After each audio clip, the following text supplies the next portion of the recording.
We're excited to welcome you to the Okora for a fantastic program with journalist and New York Times bestselling author Michael Grunwald. Today's talk is hosted in collaboration with the College of Journalism and Communications, WUFT's Environment and Ag Desk, the Florida Climate Institute, and the Rothman Family Chair in the Humanities. The talk will explore the intersection of food production and the environment. We're especially excited to partner on this program as we celebrate our 20th anniversary. For 2 decades, the Graham Center has prepared students for careers in civic engagement and public service. And today's presentation reflects that mission, bringing together UF students, faculty, and staff with community members to discuss complex issues. A few quick housekeeping items. Please silence your devices. After our presentation, there will be time for audience Q&A. For our online audience, you may drop your questions into the YouTube chat. For those of you who are here in person, we'll have microphones circulating around the room. There's also lunch in the back of the room. Don't be afraid to get up and help yourself. And now it's my pleasure to introduce Cynthia Barnett, an affiliate faculty member in the Graham Center and longtime supporter of our mission. Thank you for bringing in Michael Grunwald and spearheading environmental journalism efforts on campus for our students.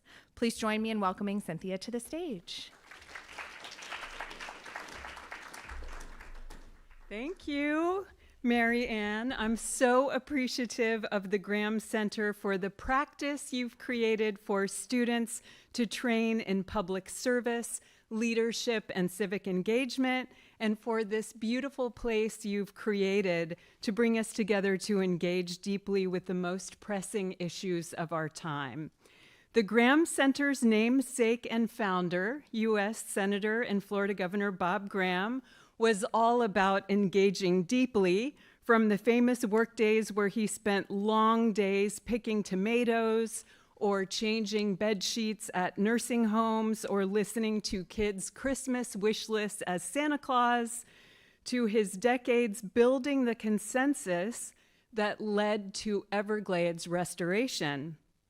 I know as much as I know about Bob Graham because of the journalist you're about to meet, Michael Grunwald. Mike knew Graham better than any other journalist covering Washington, owing in part to Mike's first book, The Swamp, The Everglades, Florida, and the Politics of Paradise. The Swamp remains a must-read for understanding the power of the Everglades in its example, as Mike wrote, that if the 20th century had been the era of mess making, the 21st century could be the era when we clean up the mess. That same fundamental hope drives Mike's reporting in his new book, We Are Eating the Earth, The Race to Fix Our Food System and Save Our Climate. So from personal experience, I know that the cardinal sin of introducing a book author is to give away the entire point. So instead of telling you why you'll be gobsmacked by Mike's third must-read book, I'm going to introduce him by sharing 3 things I love about Mike Grunwald as a journalist. Number 1, Mike goes deep, just like Bob Graham. His second book, The New Deal, The Hidden Story of Change in the Obama Era, did what no one else has done to reveal how profoundly the Obama stimulus changed the country in everything from infrastructure investment to the clean energy economy. The New Deal is often cited as the most important and best book published about the Obama administration. Number 2, Mike never follows the herd in what we refer to in the profession as pack journalism. As a reporter, he is allergic to conventional wisdom. He challenges widely accepted ideas and often exposes those ideas as wishful thinking, as I think you'll hear some of this afternoon. The number 3 thing I love about Mike Grunwald is that he is a Floridian by choice. We teach our journalism students to avoid parachute journalism and to instead weave themselves into the fabric of the communities they cover. Mike covers national issues and policy not from Washington, D.C., but from Miami, which means he knows climate change from watching floodwaters and temperatures rise in his own neighborhood. He knows how agriculture eats up the earth because he saw how it ate up the Everglades, and he also knows that it doesn't have to be that way. With that, it is my great pleasure to welcome the deep, accepted wisdom-bucking Floridian, Michael Grunwald.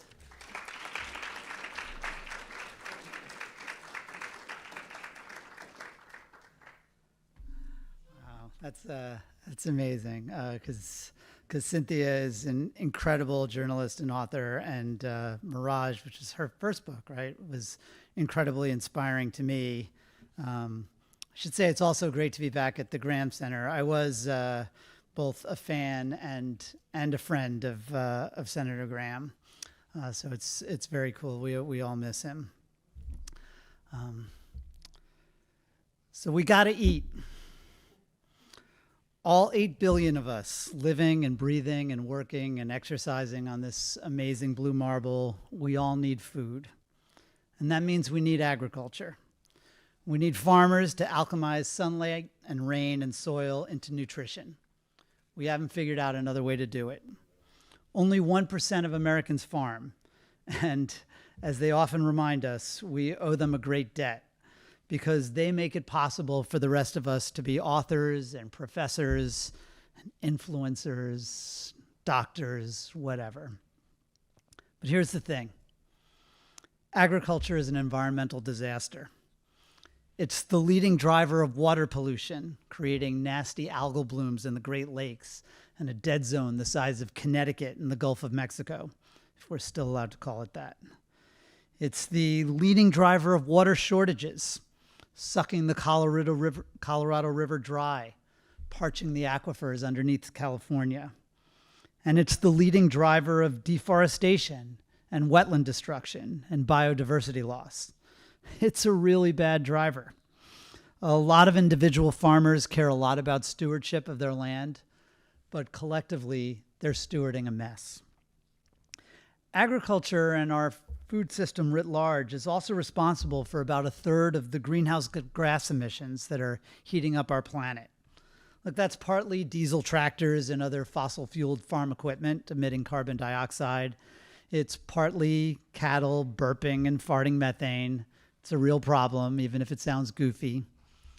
But the main source of emissions is also the main source of those other environmental problems. It's right there in big bold letters on the cover of my book. We are eating the earth. Agriculture is eating the earth. Most of us live in cities and suburbs, and we hear a lot about development sprawling into nature. Well, cities and suburbs cover about 1% of the land on the planet. Farms and pastures cover nearly 40%. We're losing a soccer field worth of forest to agriculture every 6 seconds. Our natural planet is becoming an agricultural planet. This might sound Captain Obvious, right? Even those of us who live in cities and suburbs, we can see all those circles and rectangles out our airplane windows. We know there's a lot of agriculture out there. Well, the Captain Obvious point of my book is that there's a lot of agriculture out there. It now covers a landmass the size of all of Asia plus all of Europe. And it's expanding every day. So we're on track to deforest another dozen Californias worth of land by 2050. And we don't have another dozen Californias worth of forest to spare. It's a disaster for frogs and other forest critters, but it's also a disaster for us and the climate. Trying to decarbonize the earth while continuing to vaporize trees is like trying to clean your house while smashing your vacuum cleaner to bits in the living room. You make a mess because you're blasting all that forest carbon into the sky, but you also cripple your ability to clean up the mess because forests absorb about 1/4 of the carbon we pump into the sky. and they can't do it when they're not there. So it turns out that even if all 8 billion of us stop burning fossil fuels tomorrow, we will still broil the planet if we don't fix food in farms. And even if you don't care about climate, the march of farmland into nature is our biggest environmental challenge. None of this is a secret. It's all hidden in plain sight. But I realized in 2019 that I didn't know squat about any of it. I'd been writing about the environment for 20 years. As Cynthia mentioned, I had written a book about man and nature in the Everglades, and I was still spectacularly ignorant about the threat that what we eat and how we grow it poses to our planet. Because this is a nice planet. It's the only one we've discovered that's got pizza and reliable Wi-Fi and breathable air. So this is all really a big deal. And I figured if I was this spectacularly ignorant about it, other people probably were too.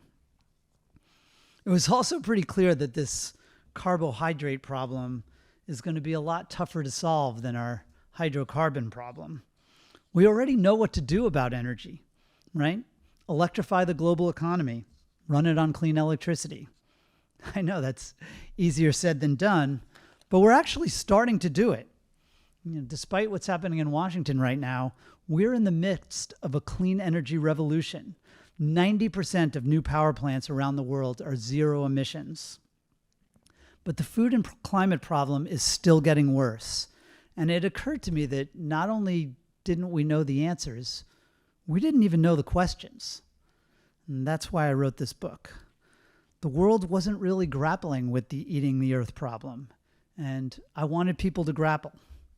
So I spent 5 years grappling, and I've found that there's just so much that people don't know about this stuff, and so much that they think they know that just isn't so.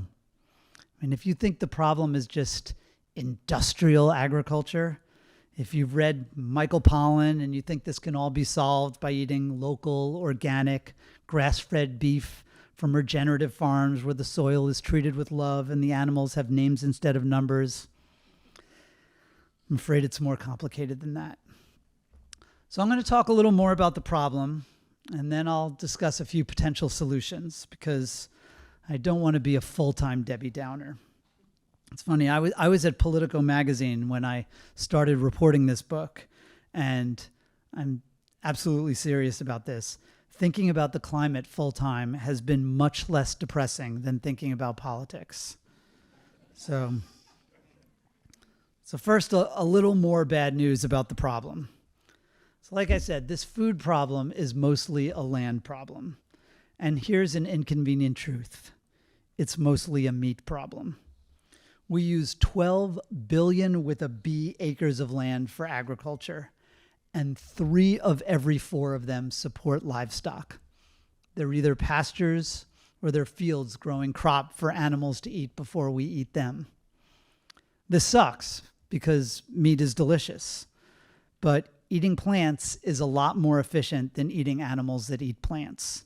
It cuts out the middleman.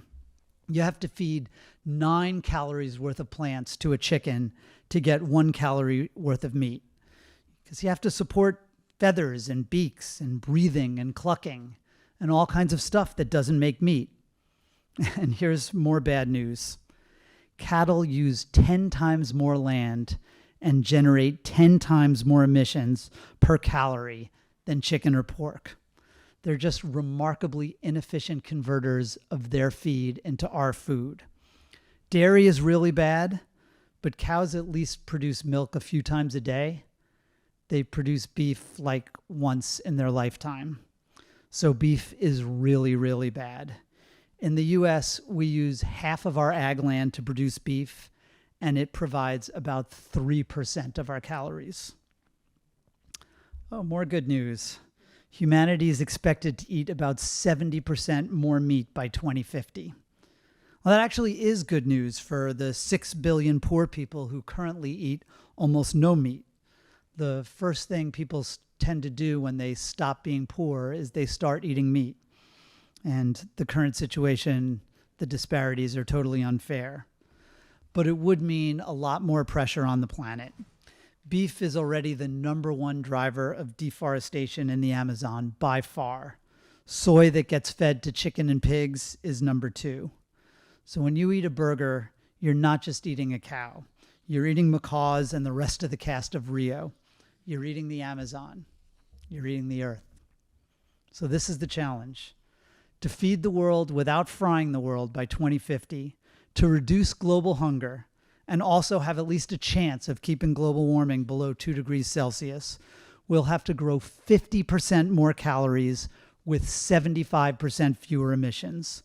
We'll need to make more food with less land and a lot less mess. We're going to have to produce more nutrition over the next 25 years than we've produced over the last 12,000, with no new deforestation and significant reforestation. So that's the problem. Wait, but before I talk solutions, there is one more Debbie Downer complication that makes the problem even more problematic. And that problem, ironically, infuriatingly, is climate change. We need to grow more food per acre so that we can use fewer acres to grow food, but agriculture is getting riskier than ever in a warming world, as more intense droughts and floods stress and kill crops and livestock, while pests and crop diseases are invading new regions. We probably need wheat yields to increase by at least 1/3 over the next 3 decades, but some scientists believe that climate change will reduce them by 1/3. No bueno. Okay, solutions. I really do write about dozens of promising ones in my book. And the first thing I should say about them, spoiler alert, bummer alert, is that none of them have gotten much traction. I'm super fun at parties. Look, I'm not going to bullshit you. This is a very hard problem, and we really haven't made progress yet. That's why I'm banging my spoon on my high chair about it. But I also remember that when I started reporting on climate issues 20 years ago, we hadn't made any progress on fossil fuels. Wind and solar were like 0.3% of global energy. There was a new documentary out called Who Killed the Electric Car? So things change. Now, they don't usually change themselves. It's a little joke from the book. How many psychiatrists does it take to change a light bulb? Just one, but the bulb really has to want to change. So if we really want to change, how do we do it? I'll talk a little bit about the demand side, food consumption, and a bit about the supply side, food production. So on the diet side, there are a ton of things that we can do to reduce our demand for land, but there are really only 2 big things: eat less meat, especially beef, and waste less food. So let me start with food waste, because it is insane that we waste at least 1/4 of our food. That means we waste 1/4 of the land and the water and the fertilizer that we use to grow that food. We use a landmass the size of China to grow garbage. The average American household wastes more than $2,000 a year on food that ends up in landfills emitting methane. And by the way, when food prices shot up after the pandemic and Americans got pissed off about their grocery bills, like they got rid of a president because of it, they didn't reduce their household waste at all. Changing individual behavior is really hard, even when there's money to be saved.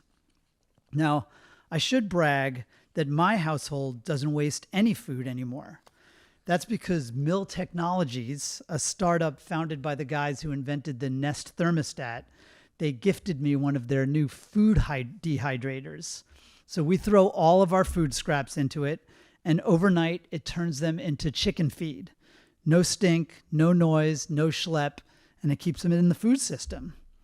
So the thing is, human beings, we're not that great at making sacrifices for the planet, but we're pretty awesome at inventing stuff that can change outcomes without changing hearts. The Mill dehydrator is still too expensive to go mainstream, but the hope is that it'll be like the Tesla Roadster, and Mill will use the revenues from early adopters, and there are already tens of thousands of them, to make cheaper versions for the masses. and maybe government can help there. Now, granted, it might be a little tougher for government to help us eat less meat. I quoted one pollster who said that taxes and other restrictions on meat are literally the least popular policy he has ever polled in America. He said it's like veterans' benefits for ISIS. Again, I may have mentioned that meat is really delicious. Our ancestors started eating it 2 million years ago. We actually evolved to enjoy it. Now, I don't eat beef or lamb anymore. God, I miss them. But even I haven't gone vegan. I mean, I know, I wrote a book about food and climate. What can I say? We all find the level of hypocrisy that we're comfortable with. Perfect usually isn't on the menu, but better is better than worse. In my book, I profiled a guy named Bruce Friedrich, who used to be the head of campaigns for PETA. He looked like Jesus with this big scraggly beard. He streaked Buckingham Palace with "Go Vegan" written across his chest. But he realized that yelling people, shaming people, and even educating people, it wasn't working. We're eating more meat every year, 450 million tons last year. So now Bruce is the head of the Good Food Institute. It's the main group promoting meat substitutes. He doesn't look like Jesus anymore. He looks like George W. Bush. He dresses like a tech bro. He is a tech bro. He's given up on changing hearts. He thinks our only hope is to change meat so that it tastes just as delicious without all the deforestation and emissions and slaughter. And really, alternative proteins made from plants or animal cells or fungi, it's probably the most promising analogy to alternative energy like wind and solar. I started reporting this book at the Good Food Institute conference in 2019. It was just a few months after Beyond Meat had the biggest IPO of the 21st century before AI. It was suddenly worth a third as much as Tyson Foods. Let me tell you, the exuberance at this conference was off the charts.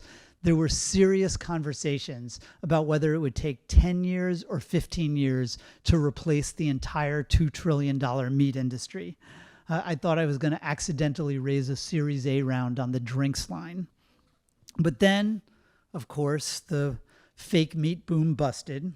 And when I went back to the GFI conference in 2023, it was all doom and gloom. Beyond had gone from $250 to $2 a share. People were writing off the whole fake meat thing as just a dumb fad. Now, personally, I think that's just as excessive as the exuberance. Look, the early Beyond and Impossible burgers were way better than those old vegan hockey pucks, so consumers wanted to try them, and investors wanted to invest in them. But they weren't better or cheaper than meat, so consumers didn't keep eating them, and investors lost interest.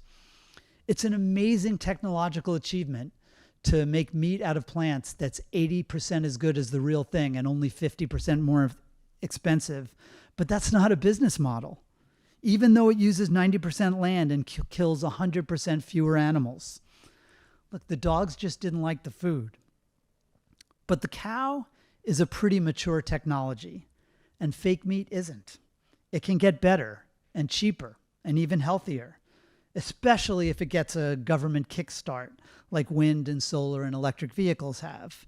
My bosses at the New York Times ran an essay about lab-grown meat from animal cells. It was titled "The Revolution That Died on Its Way to Dinner."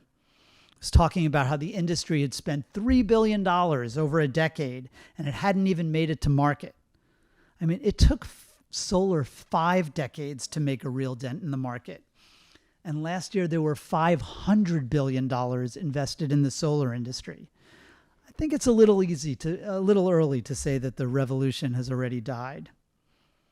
Anyway, today the average American still eats the equivalent of 3 beef burgers a week. And if one was plant-based, we'd save a Massachusetts worth of land every year. And we know it's at least possible for us to eat less beef because we've already reduced per capita beef consumption by 1/3 over the last century. Now look, we didn't do it because we wanted to save the planet. We did it because chicken got cheap. But at the risk of sounding like that eat more chicken cow in the Chick-fil-A ads, that shift did more to reduce U.S. emissions than any shift before the rise of solar. And we still eat 4 times as much beef as the global average, so there's plenty more room for improvement. So yeah, beef is the baddie.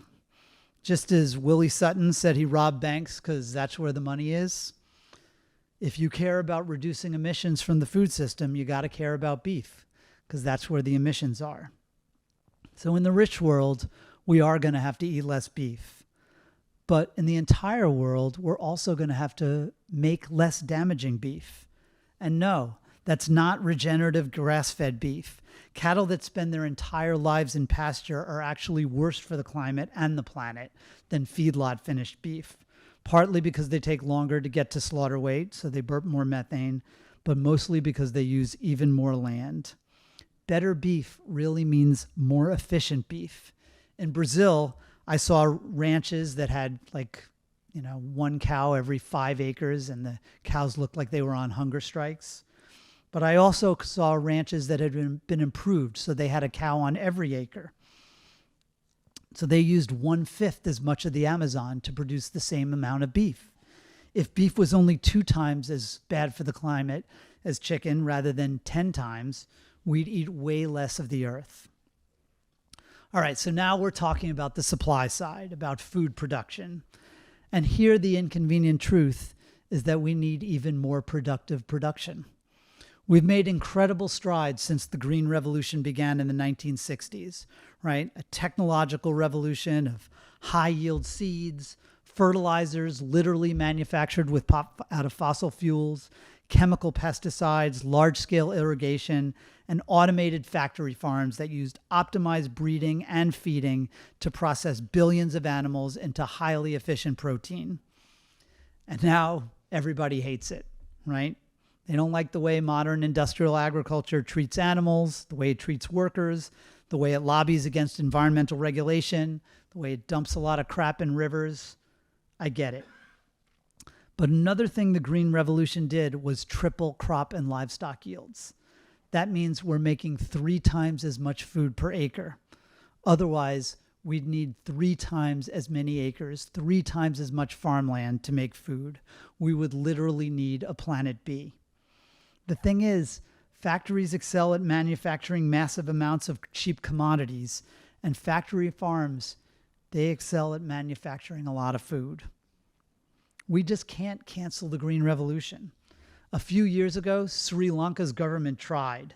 They banned agrochemicals, and they mandated a nationwide shift to organic farming.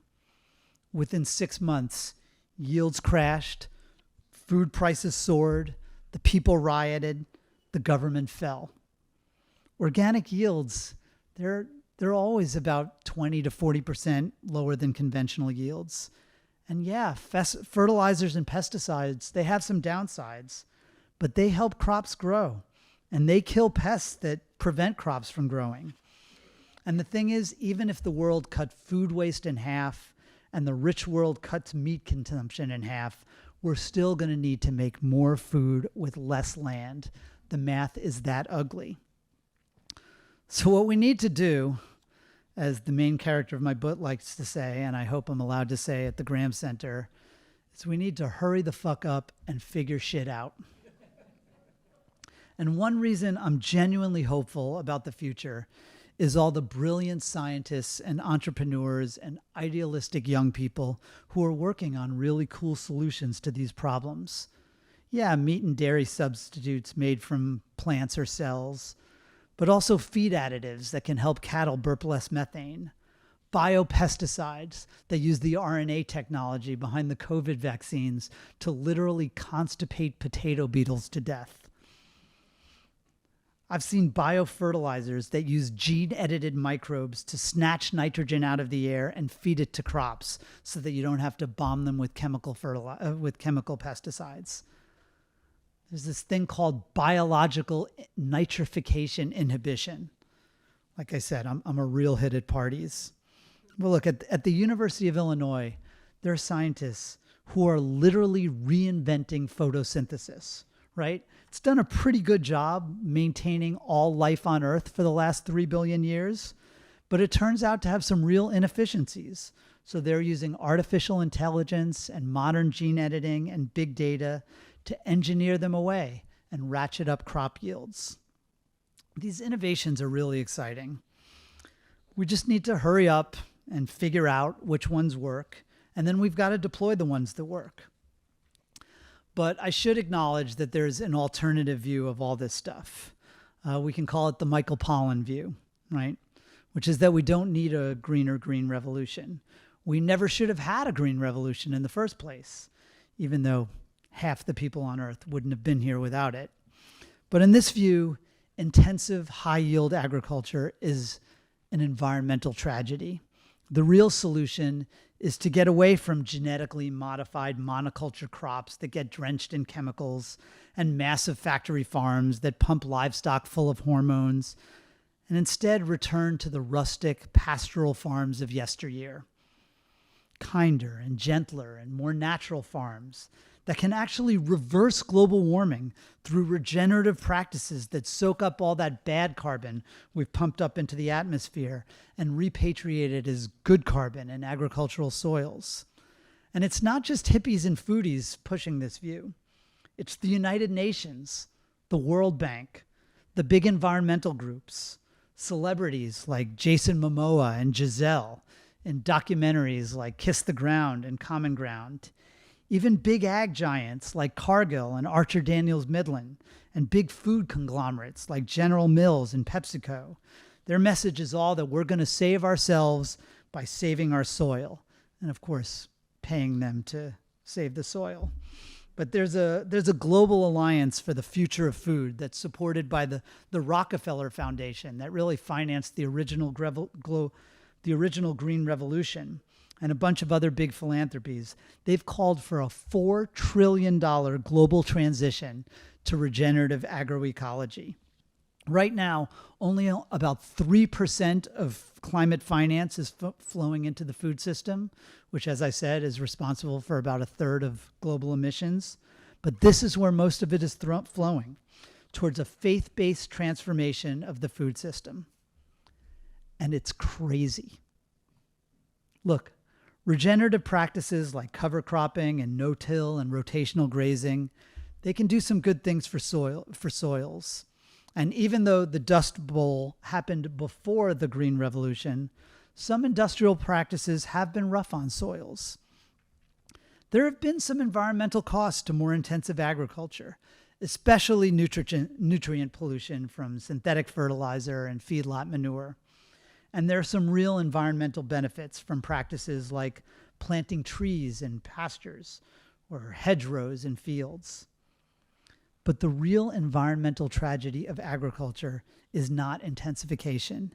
It is the initial transformation of prairies and forests and other natural landscapes into those rustic Michael Pollan farms. It's when farms get more extensive, not more intensive. That's when we lose the carbon. That's when we lose the biodiversity. And again, kinder and gentler low-yield ag that makes less food per acre, it needs more acres to make food. So it converts more wild land into farmland. Oh, and by the way, this idea that carbon farming is going to convert agriculture from a climate problem into a climate solution by sequestering vast amounts of carbon in the soil, it's mostly nonsense. Planting trees and shrubs in fields and pastures, those are perfectly valid ways to store carbon above ground in agricultural lands.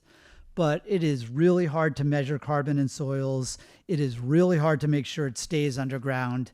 And it's almost impossible to make more of it without applying more nitrogen. And that has climate problems of its own. There is a ton of magical thinking about this stuff. Carbon neutral beef, carbon neutral milk. Those are not real things. General Mills, they financed a climate analysis that claimed a regenerative ranch in Georgia was climate neutral. And then you look in the fine print, it uses more than twice as much land per pound of beef as a conventional ranch. And the study didn't assign that any climate cost. Yeah, you can just tear down twice as much Amazon, no problem. But look, corporate polluters are already trying to offset their emissions by paying farmers millions of dollars through private carbon markets to sequester carbon in agricultural soils. Al Gore has a regenerative farm in Tennessee. He holds a regenerative conference every year.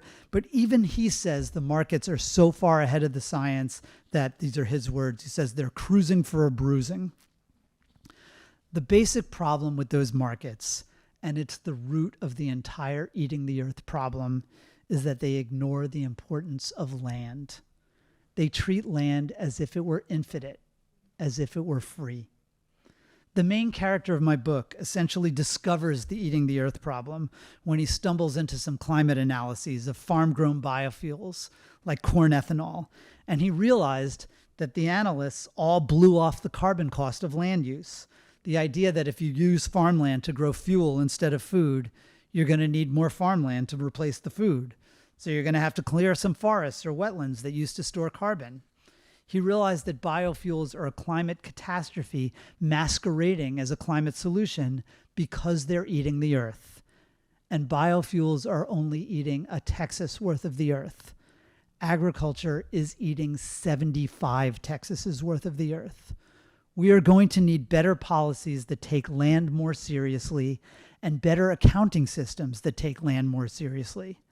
I mean, I would never say that my book is about accounting because, I want you guys to come in the back and buy it. But it's not about accounting. What we really need is a new land ethic that treasures every acre as a potential source of nutrition to help feed us or carbon storage to help save us, and then tries to help every acre live up to that potential. Let me finish with a quick story about one of my favorite eating the earth solutions. It's a miracle tree called Pangamia. So it grows seeds that are basically like soybeans, except with 4 times the yields, and in much worse land with no fertilizer, no pesticide, no irrigation water. And it's a tree. So it stores carbon above ground that you can see and measure and reward through non-bogus carbon credits. Now, it's almost impossible to get farmers to plant a new crop, especially a tree crop that doesn't have its first harvest for 4 years. But after citrus screening started wiping out Florida's citrus groves, a few farmers in the Vero Beach area were desperate enough to give it a try. So this all sounded too good to be true. So I visited the first Florida Pangamia grove with Naveen Sika. He's the founder and CEO of a startup called Terviva that's trying to optimize and then commercialize Pangamia. And sure enough, the trees were doing great. Some of them were producing 10 times the yields of soybeans with no chemicals whatsoever. They were like vertical regenerative soy. I tell the whole story in the book. I mean, the awesomeness of Pangamia is kind of hilarious. It took like 5 different miracles just to get this company off the ground. At one point while I was there, on a whim, Naveen's team had dribbled a little bit of Pangamia oil onto a dying plant, and it came back to life. I mean, it's absurd. This tree does everything. But here's the thing. Terviva has now been around for 16 years. And after all of these miracles, and they really are miracles, it's only got trees on 1,500 acres. It's on track to get to 10,000 acres in a few years. That's why it's raised $100 million. But the world has 300 million acres of soybeans. It is just really, really hard to change the world in a hurry, especially the slow-moving world of food and agriculture, because this stuff is personal. It's cultural. We vote on these issues 3 times a day. So we're going to need political change. We're going to need technological change. And yeah, we're going to need some behavioral change too. We're going to need Pangamia and fake meat and mill dehydrators and pasture intensification and a bunch of other innovations to get to scale. But if the eating the earth problem was an easy problem to solve, we would have solved it already. And another thing humans are pretty good at is solving hard problems once we focus on them. We haven't yet, which is why I've been running around the country waving my hands in the air and yelling, "Focus!" But I'm really grateful that all of you have focused for the last half hour, and I'm still hopeful that the rest of the world will follow your lead. So with that, I'd love to take some questions. Yeah. Thanks. Thank you. All right. Okay, great. Yeah.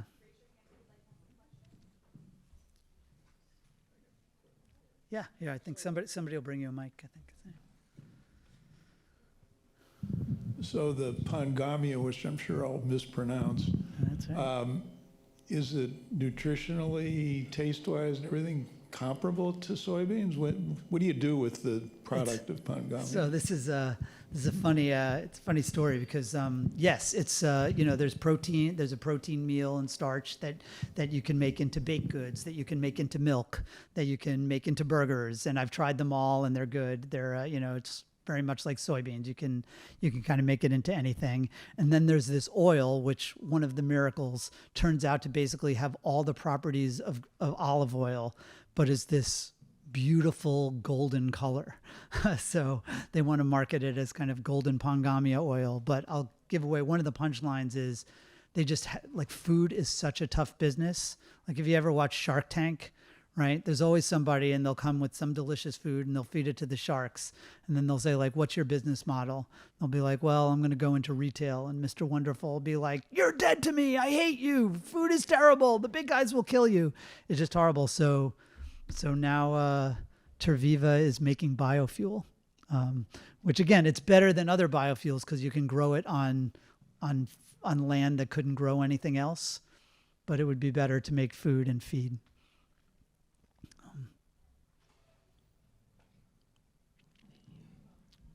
So is this Pangami something that we can buy at Whole Foods? Or is this available or is it mail order? Not yet. They did put it in. They put the oil in one protein bar. I think it was called the Aloha bar, and I don't know if it's still available. But right now they're pivoting to. They're going to put the oil in planes, in jet planes, as sustainable aviation fuel. And now, like Mitsubishi has invested in them, Chevron has invested in them, and they're going to put the protein they're going to use as cattle feed. Yeah. Oh, sorry. Thank you. I would like to ask your views on vertical agriculture, aquaponics. Did you see anything that struck you as something that has potential? Anything that uses less land? Sure, I do talk about. I visited one in Newark.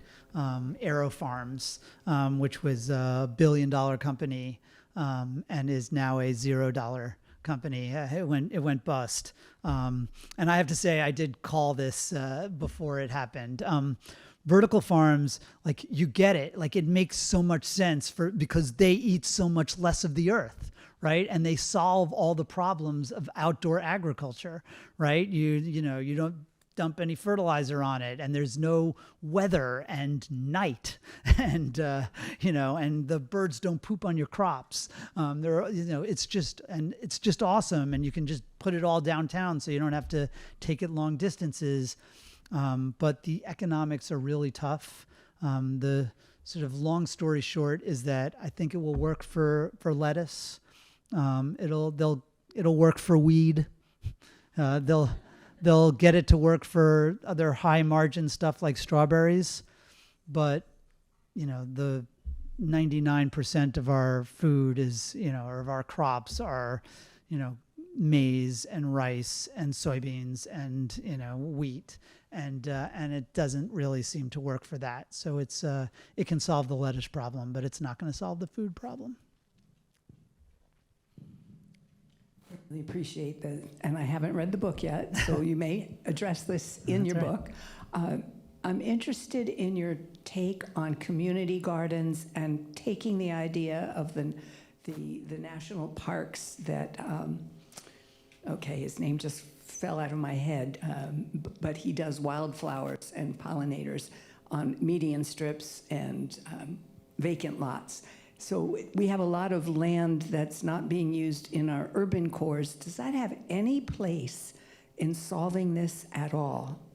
Well, I mean, the short answer is that anything that is using waste, like biofuels made out of waste, biomass power, where they burn wood, if it's true wood waste, that's great because it's additional, right? You're not using land. There's no opportunity cost. You're not using land that could be used for something else. And so that's great. And so certainly when you talk about these community gardens in downtown areas, which first of all, they're nice things. And so I don't want to tell people not to have nice things, like an acre here and an acre there is not the problem with our food system. We have 12 billion acres. That said, a lot of these, if the alternative is like a skyscraper or a community garden, that skyscraper can save a lot more land by, preventing people from living out in, the opportunity cost there can be really helpful. But a truly vacant lot that's only being used as a vacant lot, it's great. Like you mentioned, median strips, if you can, or your lawn, everybody here, if you can plant trees, fruit trees on them, or, put a garden in them, all of that is great. And I think as you're hinting at too, like, kids can see that their food doesn't magically materialize on supermarket shelves. And I think there's some value to that too. Yep. Hi.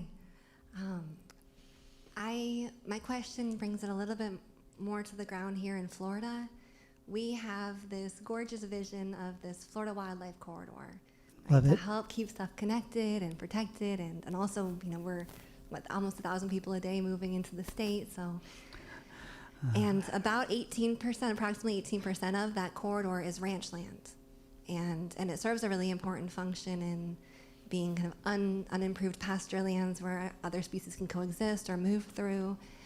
And there's, I think, worry that if it's no longer in ranch land, it's not going to go back to a natural system. It'll be developed. And I'm trying to kind of reconcile what you do with these large protected steward chunks of land that serve such vital functions, but also have the flip side of the cattle industry. Well, one thing that makes it easy right now, right, is that like the world is still eating 450 million tons of meat. It's not like we can just say like, let's just not make meat anymore. If you turn that ranch land into protected land, which may or may not be an awesome thing, somebody somewhere else is going to make more meat. And, they're going to make more beef, and it'll probably be in the Amazon or in the Cerrado. So part of my message is that, like, I'm not shaking my fingers at farmers and ranchers and saying you're doing something bad. Remember, my first sentence was we got to eat, and they are meeting the demand. So, like, to the extent that ranches can store more carbon on them, have more trees on them, be more productive and have more cows on them, those can all be good things. I'm definitely not saying like, we need to fight every ranch. We should be throwing our bodies in front of them like some people do with pipelines, because they're supplying something that we demand, and it can be better or worse, and we should try to make it better. This is a little circle back to the Panglamia plant. I was wondering if People love there Panglamia, is any sort of international recognition to what it can do for food rather than just fuel. For example, China is really, really big for our economy and our partnership with them in terms of soybean production. Is there any foreseeable chance in the future that they would be interested in maybe replacing some of their investments with Panglamia rather than just soy? Yeah, and I think so Denmark, this is another one, if I've been too much of a Debbie Downer, Denmark just passed basically the Mike Grunwald Agricultural Reform Act of 2025. It does all the things. It invests in plant-forward eating and alternative proteins. It's going to restore 1 million acres of drained peatland that are marginal farmland. It's going to turn them back to nature. It's going to have a tax on agricultural emissions. But it's also, the environmentalists in Denmark were sort of saying, we want fewer pigs, we want fewer dairy cows. But Denmark has an incredibly efficient dairy and pork industry. So shutting that down would just outsource dairy and pork production to less efficient places and basically sending deforestation and pollution abroad. So instead, they said, we are going to invest in solutions that will make your dairy and pork industries even more efficient. And one of those things could be Pangamia as a feed crop. They will invest. They're also I think I mentioned those additives that you can put in cattle feed that make them burp less methane. But I do think that there's, particularly other places around the world that have specific climate goals. There's a real incentive to replace, whatever it is they're using with Pangamia where they can. The problem is, like I said, it takes 4 years to get the first crop. Somebody has to plant it. Somebody has to take that risk. And that's been very slow. But there are, I talk to Naveen every few months, and he always has like 9 different deals that are like this close to closing. And it's been really hard to get them across the finish line. But I know he has one in Uruguay right now, and he has one in Australia, and he has one in one of the Southeast Asian countries, and I forget which. But yes, it's a long-winded way of saying that is a really attractive opportunity for any of these kind of feed substitutes. It's just hard.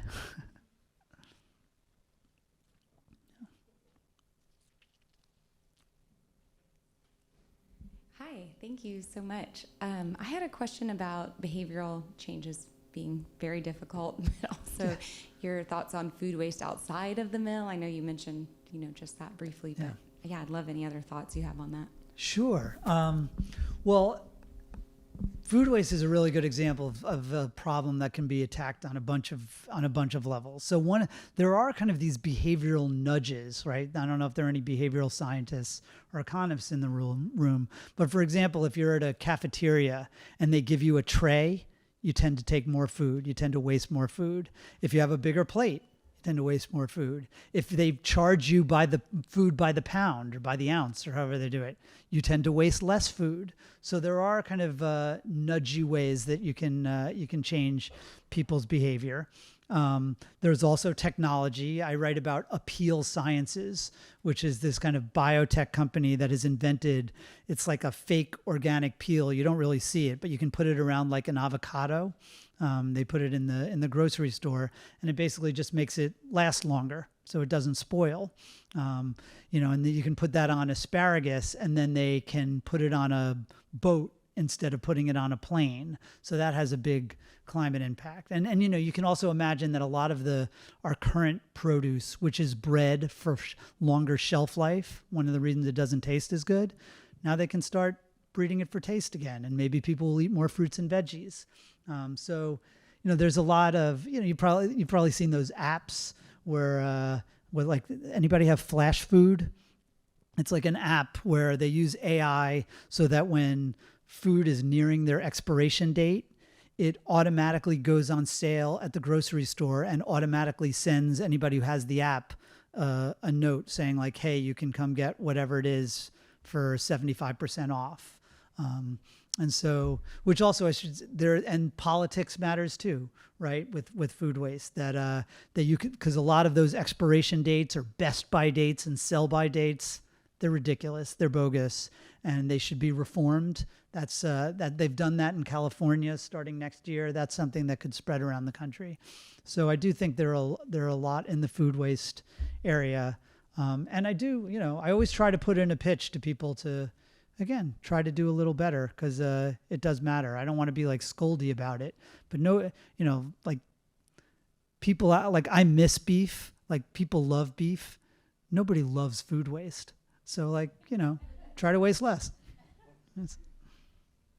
Yeah. Or, Hi. My question is, how do you address to people who are still like in this mindset that climate change is a hoax, and have elected an administration that says that climate change is a hoax? And also kind of a follow-up question to beef. Also an administration who promised to help the American farmer and all this, but at the same time funds billions of dollars to help Argentina and has promised to buy their beef, but selling out our American beef. yeah, I mean, like I said, the politics can be depressing. Look, like I did Steve Bannon's show to talk about this book, and obviously with him, I did not lead with climate change. I led more with, if people who care about the earth, people who care about the planet, people who care about wildlife. There's these, orangutans are endangered in Indonesia because we're eating the earth. And you try to meet people where they are. If we fix these problems, like, it doesn't really matter whether you're fixing them because agriculture uses too much water or because it uses too much land or because it generates too many emissions. But yeah, the politics are terrible. I do say, I should tell my friend, because I used to cover a lot of energy and climate, and a lot of people, my friends who still cover that, are like, oh, it's such a bummer, all the progress is being rolled back. And I always say, well, like, the good news in my world is that there was no progress to roll back. So actually these next few years are a good time to, hurry the F up and figure S out. Like I said, a little bit, less of a political moment. And that's why the main character of my book is an analyst, right? Because my feeling is that energy and climate is now a political problem. Like I said, we know what to do, but food is still an analytical problem. We need to figure out what to do. And so at least like, all the bad things you are talking about are bad, but fixing them is going to be somebody else's problem, not mine. It's in the back there. I think there's someone in the back who hadn't asked one yet. Yeah. Thank you. As a soil scientist, I appreciate you acknowledging the challenge with quantifying soil carbon, and I agree with it. We often think of that in terms of uncertainty and quantify that uncertainty ourselves with the numbers we generate by whatever method. I'm curious, in the larger food system, are there any other places or properties that you feel are particularly high uncertainty? Oh, wow. What an interesting question. Well, yeah, I mean, and again, like, I've tried to sort of like, I did one event in Berkeley where they asked me, it was a New York Times moderator, and she said, so you're basically saying soil carbon is bullshit, this whole soil carbon movement is bullshit. And I said, no, mostly bullshit. Is what, because remember, there were people saying that we were going to sequester 55 gigatons of soil a year, which is basically all the of carbon a year, and that's all the carbon that we pump into the sky every year. I mean, that was absurd. And now those same people are saying maybe 2 or 3 gigatons. I don't think there's great science for that yet either. But like you said, it's difficult, but it's not zero, the amount that we can do. Other areas where there's uncertainty, certainly when I talk about these, like, biofuels and biomass, a lot of these climate analyses, basically the problem with these farm-grown energy involves land use.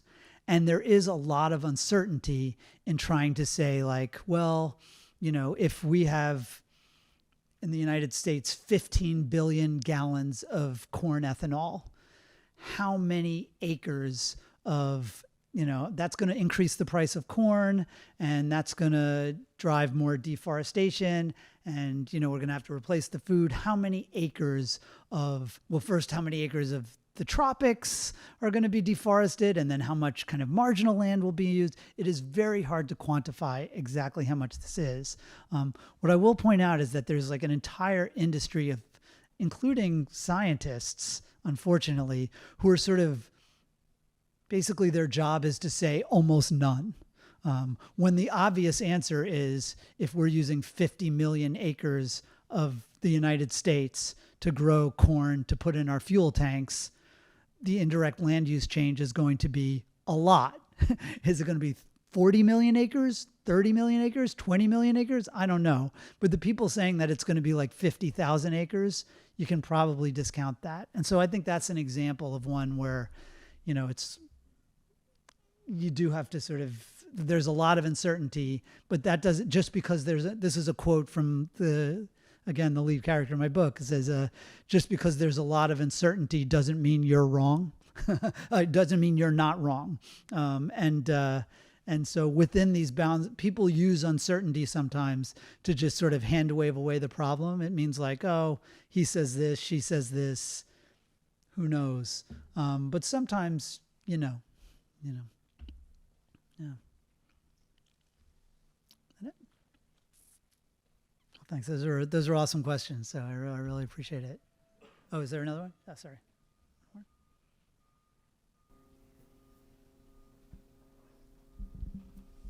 You mentioned genetically engineered, and Yeah. I can't recall what your stance on it was. Just that we need to move away from it? No, I mean, my stance is like, first of all, there's no evidence that it harms human health or even really environmental health.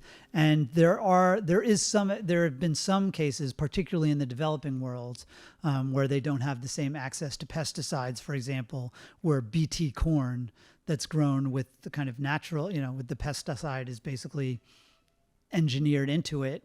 That has really improved yields.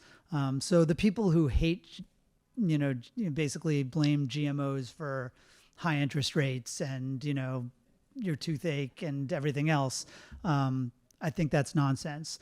Now, in fairness, people who have made it like it's going to save the world, that hasn't happened yet. A lot of the yield increases from GM crops have, I think, been exaggerated. They mostly they point to general yield increases, which are happening anyway, and they are GM crops because in the U.S., most corn and soy is GM crops, and they say like, aha, GM did it. And, as we know, correlation isn't causation. But gene editing, I think, which is much more precise and also doesn't involve transferring species, DNA from one species to another.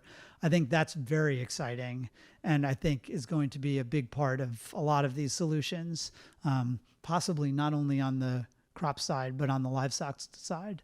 They're already editing pigs to resist certain pig diseases that are killing millions of pigs. And yeah, there's a lot that can be done there, and I'm for it, basically. Right, like CRISPR and Yeah, that exactly. technology. Yeah.